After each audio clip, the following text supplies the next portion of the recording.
पर असी अज्यूम करते हैं कि ऑपरेशन सिंदूर की एनिवर्सरी होने करके this is part of Pakistan ISI's designs to cause disruptions in Punjab. तो पंजाब एक प्रॉक्सी वॉर लड़ रहा हैगा देश के बिहाफ ते अगेंस्ट पाकिस्तान। सो एक सिनर्जिक तरीके नाल असी इस इन्वेस्टिगेशन नू अगे लैके जावांगे। जिहड़े परपेट्रेटर्स हैगे उन्हां नू अरेस्ट करांगे। Open for any questions. Presumptions किए जा सकते हैं क्योंकि वो इंसीडेंट जिहड़ा हैगा वो राती 8 बजे के करीब होया है।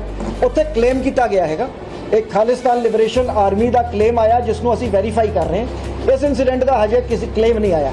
सो असी इन्वेस्टिगेट कर रहे हैं अज्यूमिंग सारे एंगल्स नू असी डीपली देखेंगे। मैं भी दसना चाहूँगा यह जी खालिस्तान लिबरेशन आर्मी यह सारे नॉन एग्जिस्टेंट ऑर्गेनाइजेशंस हैं। कुछ ISI के टट्टू है जिन्होंने मैं डिग्नीफाई नहीं कराँगा, जिन्हों का नाम लैके वो इंसीडेंट कराते हैं जिहड़े साडे यूथ नू गुमराह करके उन्होंने 4 पैसे दे देंगे हैं। सोशल मीडिया ते जिहड़ा हैगा गुमराह किया जाता है। दसना चाहूँगा कि देखो एक ISI की कोशिश है, वो एक फेक नैरेटिव बना रहे हैं। जो जिवें पिछे थानियां के उपर ग्रेनेड सिट देंदे सी, तो मैं ये बयान दिता सी कि तुसीं राती 2 बजे आके एक लुक के ग्रेनेड किते सिटता या ग्रेनेड किते कई केसां 'च सिटिया भी नहीं, ओदी वीडियो पहले बनाती। सो यह एक नैरेटिव बनाने की कुछ ताकतां हैगियां जिहड़ी नैरेटिव बना रही हैं कि पंजाब डिस्टर्ब्ड है।